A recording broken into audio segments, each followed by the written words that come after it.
Hi everyone, మనం ఇంతకు ముందు వీడియోకి కంటిన్యూషన్ చెప్పుకున్నాం. మన 9th క్లాస్లో సైన్స్ సబ్జెక్ట్ ఉన్న సెకండ్ చాప్టర్ మోషన్ అనే లెసన్ గురించి చెప్పుకున్నాం కదా. దాంట్లో మనం uniform motion, non uniform motion గురించి చెప్పుకున్నాం. అలానే ఇప్పుడు observing the uniform circular motion గురించి మనం ఇప్పుడు చెప్పుకోబోతున్నాం అనమాట. ఒక స్ట్రింగ్ కనుక రాయి కట్టి వదిలేసాం అనుకోండి, అది ఇట్లా సర్క్యులర్ మోషన్తో ట్రావెల్ అవుతుంది అనుకోండి. ఒక స్పీడ్ అనేది కాన్స్టెంట్గా ఉన్న దాని యొక్క డైరెక్షన్ అనేది ఏ విధంగా ఉంటుంది, రిమైన్స్ చేంజెస్ అవుతూ ఉంటాయి అన్నమాట. So by the stone which is the tried to the end of the string continuously.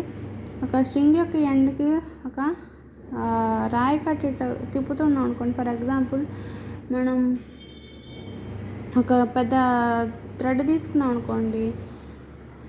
For example, ఒక థ్రెడ్ తీసుకున్నాం అనుకోండి. థ్రెడ్ యొక్క ఎండ్కి మనకు ఒక స్టోన్ని కట్టి దాన్ని ఇట్లా తిప్పుతున్నాం అనమాట. తిప్పుతున్నప్పుడు ఆ రాయి అనేది ఏ విధంగా తిరుగుతుంట సర్క్యులర్ మోషన్లో ట్రావెల్ అవుతూ ఉంటుంది. డ్రా కంటిన్యూషన్ ఇట్లా సర్క్యులర్ మోషన్లో తిరుగుతుంటుంది అనమాట. Draw the path of this motion and velocity vector and the different position as the shown in figure.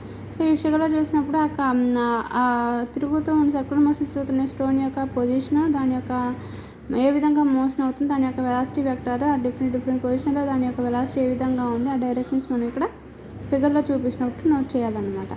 Assume the speed of the stone in constant. ఆ stone యొక్క speed అనేది కాన్స్టెంట్గా ఉందా, ఆ directions అనేవి ఏ విధంగా ఉన్నాయి, అది ఫిగర్ చూసి మనం చెప్తున్నాం. అంటే మనకి ఇక్కడ ఇదే పెన్ అనుకోండి, పెన్ని థ్రెడ్ అనుకోండి. థ్రెడ్ యొక్క ఎండ్లో మనం ఒక స్టోన్ని కట్టాం. ఆ స్టోన్ని మనం ఇట్లా తిప్పుతున్నాం. అది యూనిఫామ్గా అది ఒక సర్క్యులర్ మోషన్లో కంటిన్యూషన్గా తిరుగుతూ ఉంది.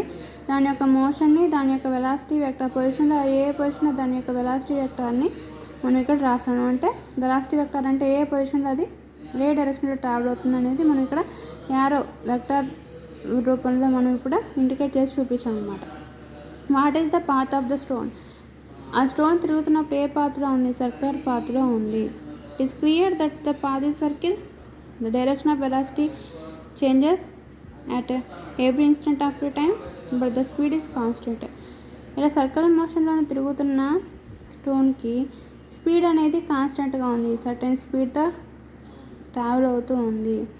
కానీ దాని యొక్క వెలాసిటీ డైరెక్షన్స్ అనేది, మూవింగ్ డైరెక్షన్స్ అనేవి మారుతూ ఉన్నాయి, కంటిన్యూషన్గా చేంజ్ అవుతున్నాయి. కాబట్టి వెలాసిటీ అనేది చేంజెస్ అవుతూ ఉంది. సో ఈ సర్క్యులర్ మోషన్లో మూవ్ అయ్యే బాడీ యొక్క స్పీడ్ అనేది constant, but velocity is not constant. Okay, so the body is moving in circular path. It has have constancy, but this have no particular direction. Okay, ఈ circular motion move అయ్యే body యొక్క speed అనేది కాన్స్టెంట్గా ఉంటుంది, కానీ that have no particular direction అని చెప్తాం అనమాట. So velocity is not constant అని చెప్తాం. So hence this activity is observe that through the speed remains constant, it's velocity changes. So దీన్ని బట్టి దాని యొక్క స్పీడ్ అనేది కాన్స్టెంట్గా ఉన్న సెకండ్ మోషన్లో మూవ్ అయ్యే బాడీ యొక్క స్పీడ్ కాన్స్టెంట్, దాని వెలాసిటీ అనేది రిమైన్స్ చేంజెస్ మారుతూ ఉంటుంది అనమాట, ఎందుకంటే డైరెక్షన్స్ మారుతూ ఉంటుంది కాబట్టి.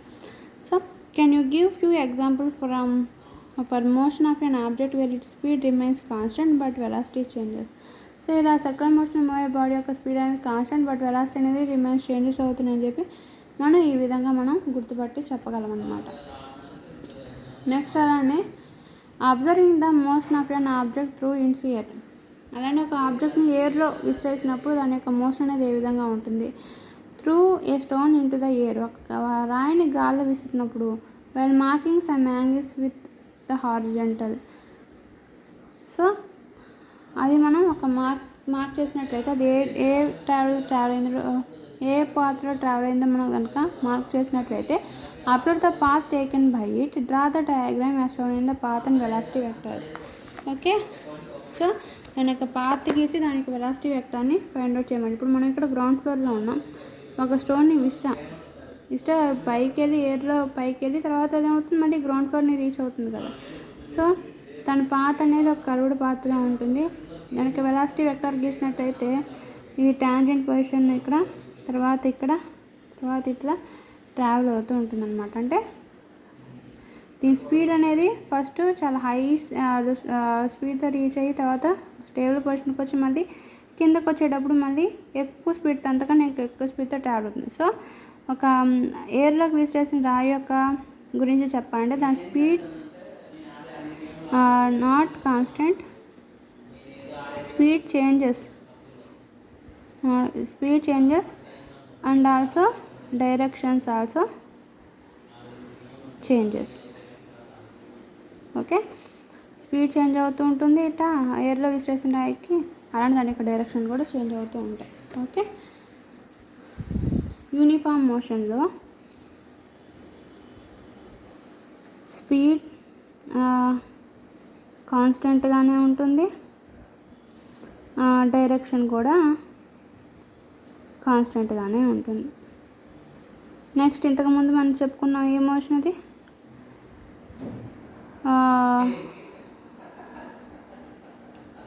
నాన్ యూనిఫామ్ మోషన్లో అయితే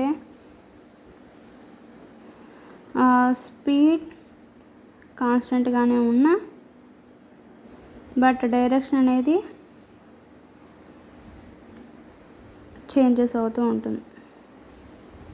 అలానే ఇంక్లైన్డ్ ప్లేన్లో మనం upward direction, downward direction speed అనేది చేంజెస్ అవుతుంది. ఇంక్లైన్డ్ ప్లేన్లో అయితే స్పీడ్ చేంజెస్ అవుతూ ఉంటుంది, అంటే పెరుగుతూ ఉంటుంది, తగ్గుతూ ఉంటుంది. డైరెక్షన్ అనేది కాన్స్టెంట్గా ఉంటుంది, అంతే కదా ఇంక్లైన్డ్ ప్లేన్ కేసులో మనం చూస్తున్నాం. అలానే నెక్స్ట్ సర్క్యులర్ మోషన్లో చూసినట్టయితే స్పీడ్ కాన్స్టెంట్గానే ఉంటుంది, డైరెక్షన్ అనేది చేంజెస్ అవుతూ ఉంటుంది. సో డైరెక్షన్ అనేది చేంజెస్ అవుతూ ఉంటుంది. అలానే ఇప్పుడు ఎయిర్లో ట్రావెల్ అయినప్పుడు, ఒక బాడీ అనేది ఎయిర్లో ట్రావెల్ అయినప్పుడు ఎయిర్ త్రూ ట్రావెల్ అయినప్పుడు ఎయిర్లో మూమెంట్కి okay body travel from the ground to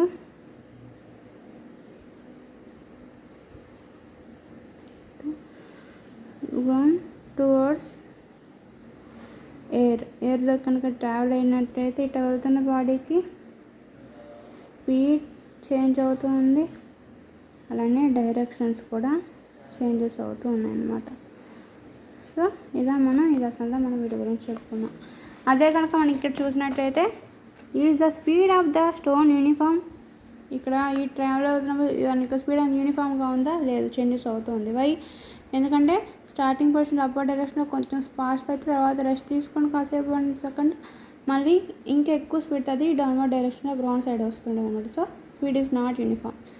next is the direction of motion constant, దాని డైరెక్షన్ ఆఫ్ మోషన్ అనేది కాన్స్టెంట్గా ఉందా, నో, అవ్వదన్నమాట. అది ఎలా అంటే అది అప్వర్డ్ డైరెక్షన్ ఇది మళ్ళీ డౌన్వర్డ్ డైరెక్షన్కి వస్తుంది. సో డైరెక్షన్ ఆఫ్ మోషన్ అనేది కాన్స్టెంట్గా లేదు.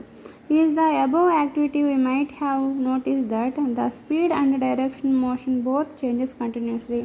సో ఈ విధంగా మనం చూసినట్టయితే స్పీడ్ డైరెక్షన్ రెండు కంటిన్యూస్గా చేంజెస్ అవుతూ ఉన్నాయి. So can you give some more examples wear the speed and direction simultaneously changes. అలానే స్పీడ్ డైరెక్షన్ ఇక్కడ రెండు ఒకే రకంగా చేంజ్ అవుతున్నాయి కదా, మీరు ఇంకా స్పీడు డైరెక్షన్ సైమల్టేనియస్గా ఒకదాంతో ఒకటి ఆల్టర్నేటివ్గా చేంజ్ అయ్యేవి ఏమైనా ఎగ్జాంపుల్స్ ఏమైనా ఉంటే మీకు తెలిసినవి చెప్తారా అని అడుగుతున్నారనమాట. సో మనం ఇప్పుడు 3 యాక్టివిటీస్లో మనం ఏం చూసాం, ఒక యాక్టివిటీలో సో సైమల్టేనియస్గా చేంజ్ అయ్యేవి ఏంటి, from the above 3 activities we can conclude that the changes in velocity takes place in 3 ways. So ఈ విధంగా మనకి ఇంతకుముందు యాక్టివిటీ చూసినట్లయితే స్పీడ్ డైరెక్షన్ అనేది ఆల్టర్నేటివ్గా చేంజెస్ అవుతూ ఉన్నాయి అన్నమాట. ఒకటి స్పీడ్ కాన్స్టెంట్ అయితే ఒకటి డైరెక్షన్ చేంజ్ అవుతుంది, ఇంకోటి డైరెక్షన్ కాన్స్టెంట్గా ఉంటే స్పీడ్ చేంజ్ అవుతూ ఉంటుంది అనమాట. సో అవేంటో చూద్దాం. సో ఈ speed changes with direction remains constant, speed change అవుతూ ఉంటుంది, స్పీడ్ చేంజెస్ అవుతూ ఉంటుంది, డైరెక్షన్ అనేది రిమైన్స్ కాన్స్టెంట్గా ఉంటుంది. అది ఇంక్లైన్డ్ ప్లేన్ యాక్టివిటీలో మనం చూసాం. నెక్స్ట్ కేసులో direction of A motion changes with speed remains constant. So ఇంకో యాక్టివిటీ అంటే డైరెక్షన్ అనేది చేంజెస్ అవుతూ ఉంటుంది కానీ స్పీడ్ అనేది రిమైన్స్ కాన్స్టెంట్గా ఉంటుంది అనమాట. అది నాన్ యూనిఫామ్ మోషన్లో చూసాం. నెక్స్ట్ అంతే కదా. Next both directional speeds are changes simultaneously. అలానే బోత్ డైరెక్షనల్ స్పీడ్ రెండు చేంజెస్ అవుతూ ఉంటాయి. అదే కేసులో చూసాం, ఒక రాయిని వర్టికల్గా ఎయిర్లోకి విసిరినప్పుడు మనం ఈ కేసుని చూసాం అనమాట. So motion of a objects are said to be non uniform when the velocities changes.